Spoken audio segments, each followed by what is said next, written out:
কুমড়ো বলে হেলা ফেলায় না, টুক করে একবার রেসিপিটা দেখে নিন। কুমড়ো খুবই উপকারী, ঝালে ঝোলে অম্বলে টকে কুমড়োর জুড়ি মেলা ভার রুটি লুচির সঙ্গেও কিন্তু দারুণ।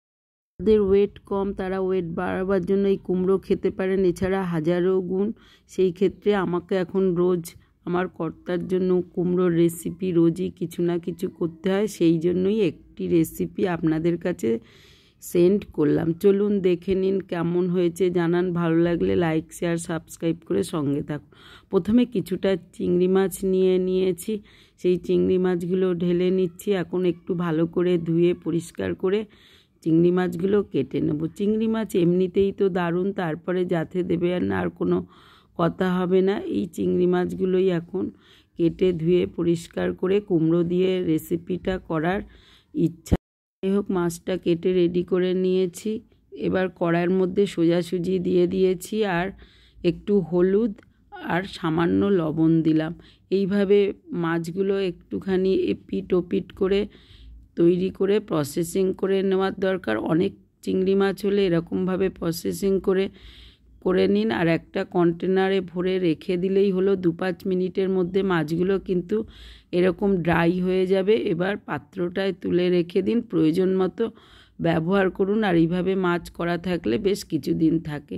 কড়াই আবার আমি সর্ষের তেল যোগ করে দিয়েছি, একটু কালো জিরে আর একটা শুকনো লঙ্কা যোগ করে দিলাম। ব্যাস বন্ধুরা, একটু গরম হয়ে গেলে 2-4টে রসুন দিয়ে দিন কুচিয়ে নিয়ে, আর একটা পেঁয়াজ বড় দেখে কেটে দিয়ে দিয়েছি। এবার নাড়িয়ে চাড়িয়ে ভাজাটা একটু করে নিন। কুমড়ো তো যেভাবেই খাবেন সেভাবেই ভালো লাগে। লঙ্কা গুঁড়ো, হলুদ গুঁড়ো আর জিরে গুঁড়ো সামান্য পরিমাণে দিয়ে একটু নাড়াচাড়া করে ভাজা ভাজা করে নিয়েছি। মশলাটা যখন হয়ে এসেছে তখন রেডি করে ধুয়ে কেটে নেওয়া কুমড়োগুলো নিয়ে নিয়েছি চৌকো করে, যেগুলো সেগুলোই কিন্তু আমি এখন ব্যবহার করব রেসিপিটার জন্য। এইবার এই মশলার মধ্যে কুমড়োটা দিয়ে দিলাম। কুমড়োটা দেওয়ার পরে একটু নাড়াচাড়া করে নিন, ভালো করে মশলাগুলো মিশিয়ে আর একটুখানি করে চাপাটা দিয়ে দেবেন। প্রয়োজন মতো এই সময় একটু লবণ দিয়ে দিন, লবণের পরিমাণটা কম বেশি দেখে দেবেন, দিয়ে চাপা দিয়ে দিন। জলের ব্যবহার এখন করবেন না।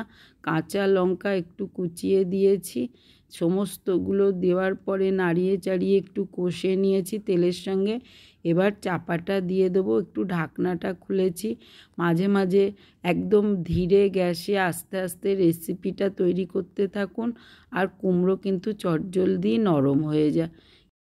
একটুখানি জল যোগ করে দিন, দিয়ে ভালো করে মিশিয়ে দিয়ে চাপাটা দিয়ে দিন, যাতে কুমড়োটা সেদ্ধ হবে। এই পর্যন্তই, বেশি দেবেন না, তাহলে মাখা মাখা হবে না। এইভাবে কুমড়োটা ড্রাই করে যখন হয়ে এসেছে তখন আমি যে চিংড়ি মাছগুলো রেডি করে নিয়েছি তার থেকে কিছুটা নিয়েছি চিংড়ি মাছ। অনেকে ইচ্ছা করলে তেলে ভেজে নিতে পারেন, আমি ভাজিনি, যেহেতু ড্রাই করে কড়াই তৈরি করে রেখেছিলাম এইভাবেই যোগ করে দিলাম। আর কুমড়োটা যদি ড্রাই করে হয় ভাজা ভাজা, সেক্ষেত্রে না ভাজলেও হবে। এইবার আস্তে ধীরে চাপাটা দিয়ে দিন এক জায়গায় করে, আর গ্যাসটা ধীরে করে হতে দিন। মাঝে মাঝে নাড়িয়ে দিলেই হলো, কুমড়োর তরকারি রেডি। বন্ধুরা, ভাত লুচি গরম গরম পরোটা যার সঙ্গে খাবেন এমন রেসিপি জমে যাবে। বাকি কিছুটা চিংড়ি মাছ আমি পেঁয়াজ দিয়ে দেখুন ঝোল গালা বা ঝাল করে নিয়েছি। এটা দারুণ টেস্ট লাগে গরম ভাতে, আর কাঁচা পেঁয়াজ দিয়ে খেলে নাবানোর পরে সর্ষের তেল ছড়িয়ে দিলেই রেডি। এখন চলুন, গরম ভাত নিয়েছি, সেই ভাতের সঙ্গে একটুখানি পাঁচমিশালি তিতো সবজি ভাজা কুমড়োর রেসিপিটা যোগ করে নিয়েছি। একদম ভাজা ভাজা এইরকমই হবে রেসিপি। আর চিংড়ি মাছের ঝাল করে নিয়েছি, সঙ্গে একটুখানি মাছের ঝোল। আমার থালিটা রেডি, আপনারাও এরকম বানিয়ে নিতে পারেন। কেমন হয়েছে জানান। প্রতিদিনের রেসিপিগুলো খুব কম সময় হলে তো আর কোনো কথা নেই। সঙ্গে থাকুন, লাইক শেয়ার সাবস্ক্রাইব করে তবেই যাওয়ার অনুরোধ রইল। টুক করে চলে যাবেন না বন্ধু হয়ে, সঙ্গে থাকুন, এটাই একান্ত ইচ্ছা।